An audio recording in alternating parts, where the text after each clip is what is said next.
Yo, what up? It's your boy IAMSU, man. Shouts out to Dre Adams. You tune in to HoustonHipHopFix.com. Yes, sir. What's good, man? It's your boy Dre Adams, and I'm here with my motherfucking brother IAMSU. What's going on? Man, I'm chilling, man. Once again, happy to be in Houston, man. Ready to rock. Most definitely. So right now, man, you are headlining your first tour, dog. How does it feel? Man, it feels amazing. I know it's a lot more work to do, but right now it's one of those things like a notch on the belt I'm happy about. Most definitely. Now, so you came out here not too long ago when you did the whole Ty Dolla $ign tour and whatnot with Wiz and all them. Now, from that time until now, man, how does it feel to be able to do it and be on your own? Growth. That's the main thing. And just becoming a better artist, becoming a more, just a better person, you know what I mean? Like, you have to up your networking skills, you have to be more outgoing, you know what I'm saying? So that's just growth, personal growth. Most definitely. So you just recently dropped your EP. Yeah. Now, so my question to you is, what is your favorite track on that record? I mean, on that EP? It's a toss-up between They Say and Hella Good. Now, They Say, I fuck with that one, bro. Yeah, that's crazy. I like the cadence, man. It's real smooth, it's real melodic. I'm rocking with it. Now, why would you put a toss-up between them two? Hella Good is just, it feels good. Like, you know what I mean? And every time I perform it, it gets a great reaction. People singing the words with me, and They Say, another one of those songs, is just great to perform. Yeah. Most definitely. So now, we had a big fight. Yeah. With Mayweather and Pacquiao. Now, before we get to that, man, who was you going for from the jump? Okay, Money Mayweather. But I was on a soundtrack for Manny Pacquiao's movie. He got a movie coming up. So yeah, I'm on the soundtrack. They just put the song out, so it's like a, you feel me? Yeah, okay. I was Money Team though. Money team. Now, how do you feel? Do you think that the fight lived up to the hype that we expected for the past 5 years? No. And why would you say that? I feel like, you know, Mayweather's a very defensive fighter. I think in the history of boxing, the big fights, there was a lot of knockouts. We came up in a heavyweight era, you know what I mean? Until this point, it's no heavyweight fighters. So what is Floyd? Are they super middleweight? Anyway, we gonna get to that. But yeah, but it's like just that weight class is just more agility, more speed, you feel me? And I just think Mayweather's a defensive fighter. Pacquiao is just wild, uncontrolled. So he was just tiring that boy out and just wait for you to slip. You're gonna catch you with that southpaw right, bang, every time. So that was just, he was just getting more points on the cards. Like, what can you really say? You know what I'm saying? I think probably like one of the biggest disappointments is that, you know, like we expected Pacquiao to show up and whoop his ass. Nah, I didn't expect that. Well, we didn't expect it, but that's what people wanted. People was talking all that shit. Like, Pacquiao gonna knock that boy out. Like, I mean, have you ever seen Mayweather fight? Hell no. And Mayweather just did, you know, what he would do, you know, any other fight from all the other fights we've seen him from. So now Baltimore, man, you know, we was chopping up a little bit earlier, all this madness going on in Baltimore, man. How do you feel about that, bro? I think I have like a kind of a mixed feeling once again. I was out there at a concert during like the beginnings of the riots, and I really like the fact that the officers got convicted, and I think it's cool that even though we assumed it was all white people, it was some black people in those cops that got convicted also. So I think that's just a lesson for all of us to learn. I don't necessarily agree with everybody tearing the city down, because eventually you have to continue to live in that city. Yeah, but I do respect protests. I respect peaceful protests, and I think that's what keeps our government and our country in balance. So what do you think the bigger issue is? Do you think it's more or less police brutality on the civilians, or do you think it's more or less a race issue? What would you say? I think it's pressure on everybody.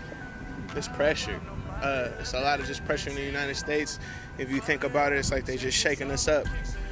People are not knowing what to do. Cops don't know what to do. It's just everybody's unclear. I think it's just pressure on everyone. Okay, most definitely. Now, so when it comes to in terms of, man, I know you, right now we have newfound success, man. You just dropped your EP. Yes, sir. You're on tour by yourself. Now, everybody has that dream when they're younger, you know, of like, you know, what the music industry, you know, could possibly be like when you finally get to the point that you're in right now. Right. What do you think, what do you feel is different? Like, did it match the dream that you had when you was growing up? My love for music is more than ever. I love the fact that I have fans. That's like outrageous to me that people look up to me and enjoy my music. I know it's a lot more work to do, but the thing I wasn't really understanding at first was the business aspect, and I think that's what a lot of people fail to realize. It's a lot more business than pleasure. Okay. Yeah. Most definitely. So, is that one of the overall obstacles that you felt like you had to overcome to really be? Yeah, because I came in just looking at it like a party, you know what I mean? Yeah, I was rapping and yeah, I was working hard. I perfected my craft, but it still wasn't work because this is my hobby, you know what I mean? So it wasn't what I expected, but now I have a better grasp of it. I'm getting older, I'm 25 now, so you know, like once you hit that 25, you like look at life, like, you know? Yes, no, most definitely. So what's next for you, man? I mean, I know you're doing the rap, you're on tour. You're also doing some producing, bro. Hey, I wanted to let you, the last record, bro, dope as fuck. I fuck with it, man. I like the sound. You could definitely tell it comes back from your home roots. It kind of got like that mustard influence behind it. But you did it in a way to where it's true to you. Yeah, You know I'll tell you something. Me and Mustard, once again, we're from the same state and we're the same age and we listen to the same music. And you know what I mean? We all from Cali have that sound. And that's my bro. Like, once again, he produced Nothing Less on the EP. And we got a lot of work coming. So, you feel me? We influenced off the same things. I think we definitely vibe off each other, but we influence off a lot of the same things. That's why people feel like our sounds are similar. Okay, most definitely. So, is there any artists right now that you are looking to work with that you have not worked with as of yet? Like, what is that one person that you thought, like, when I was younger, like, yo, when I work with this person, it's over with, my life's complete, and I don't care who else I get a feature from? Oh man, Wayne. Yeah. That's the one. That's the number one. Yeah, it's my answer switched a lot, but Wayne right now. Yeah, I need to make a song with Lil Wayne. Okay. Hey, you heard him.